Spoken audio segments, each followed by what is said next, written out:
Okay then, Helldivers, we have got a lot to go over today as we have got the Meridian Singularity hurling towards Ivis, and it seems to be getting very, very close right now, although we have now got a success narrative coming from the most recent major order, which should have stuck a delay on that one leading into next week. We have also got a very, very funny bug that is happening inside of the game right now, and a load of questions to ask you guys that have been circulating around the Reddit.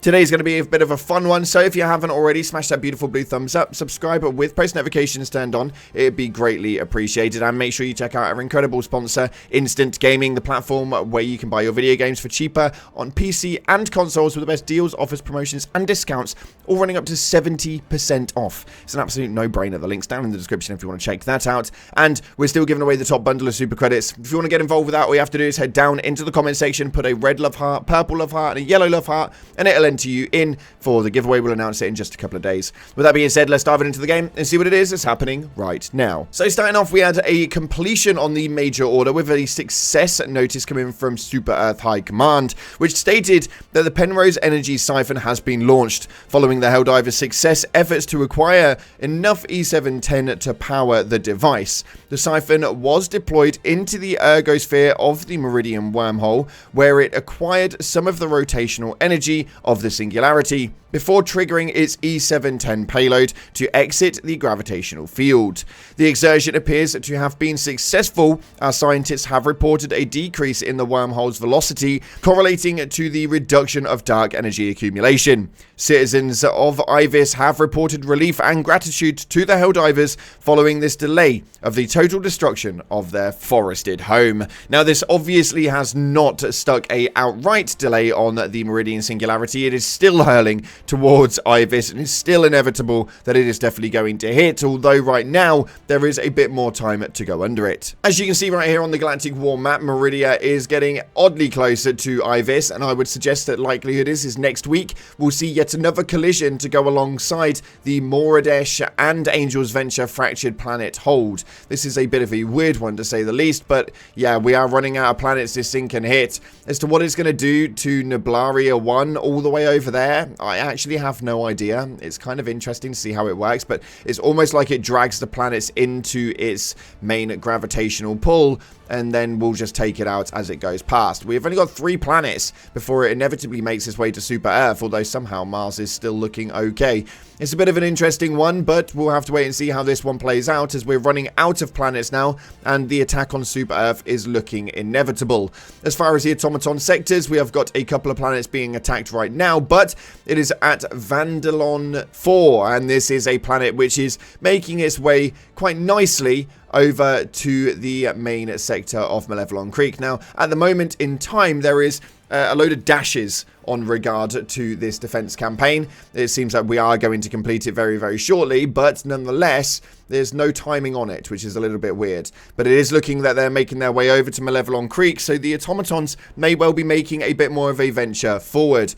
As far as everything else goes, we're still not into the gloom. The Illuminate armies still have not appeared back in, and that storyline is looking all so boring to say the least. Overall, though, the Galactic War table is looking pretty damn interesting right now. Your personal order is to take out an extract of successful missions 3 times, which is very, very easy. You just got to essentially do 3 individual missions, and your superstore is looking pretty standard, as we have got the Butcher, the Titan, we have got the Legionnaire, the Drone Master, the Enforcer, and the Breaker. Whether we keep doing these showcases of these or not, we'll have to wait and see, because the store right now is looking extremely boring and rotating around the exact same armor pieces as always. We need some more stuff to enter the store. We need some new stuff that we can actually manage to get our hands on. I think it's actually starting to get to a point now where the rotation on this is getting so damn boring that nobody's really even paying attention to it. In other news, though, we have got some hilarious bugs happening inside of the game. The last patch update actually brought in quite a lot, including the issue with the Quasar Cannon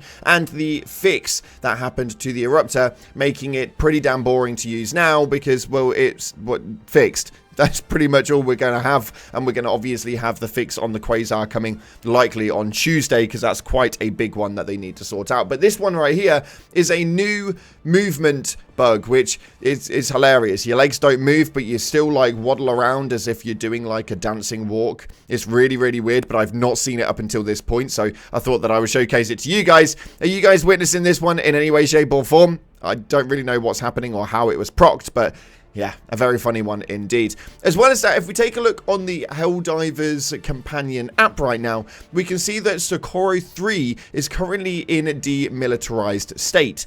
As to what that means, I have no idea. The definition of demilitarized is that essentially all military forces have been removed. Now, the planet itself on the Galactic War map is actually quite an interesting one, because when we take a look at it, it is currently just like owned primarily by us at around a 75% liberation rate, but apparently it seems that the decline is running down, and we may well be making our way into the gloom with that one very, very soon. It's a very interesting sector, and I don't really know what's happening there, but we're all going to have to kind of wait and see exactly what it is that leads to. Now, moving into the Reddit, though, you guys have had some incredible ideas over the last few days, and this one right here is probably one of my favorites, a first-person view for mechs, please. Now, this is actually something that I could see happening quite easily. As to why it's not already an option, I actually don't really know. Most weapons are already able to go into a first-person aspect, and I think that it would be very cool if that was the case, as well as other vehicles such as the FRV. Actually having that play out would be a pretty interesting venture, and I think it would bring a whole new way to play when it comes to the actual mechs. I think it kind of scratches that itch, if you will. I think that it's definitely something that we could see inside of the game, and something that I'd want to have come through at some stage or another. Another one right here is adding in extra timer seconds for the portable Hellbomb from 10 to 20 to 30, which would essentially be a lot like what we have for the Dynamite, which currently has 5, 15, and 60. I don't know who's using that 60-second timer, though. Let me know in the comments if you've used it and what it is that you're bloody using it for, because that's a really, really weird one for me, to say the least. But yeah, adding in some extra timers to the portable Hellbomb seems like a viable option for me. I think it could be something that they could add in, and something that would be really useful to most Helldivers out there that enjoy using the Hellbomb backpack. And let's be real, it definitely makes it safer for a lot of Helldivers out there. That's for damn sure. But taking a look into your top comments, you guys really, really dove into the last video, and this first comment right here is actually quite a lengthy one, so we're going to dive straight into it. It states, the MO should stay a group effort, but you should get small rewards for daily contributions to it. For example, 25 super credits, 10 medals after you've done your daily quota, to make it more worth it for the individual player, even if we fail it in the long run. The daily quota should be displayed like the daily personal order. Maybe make the daily quota repeatable but doable, the amount you need to contribute after each completion until it resets together with the normal daily quest.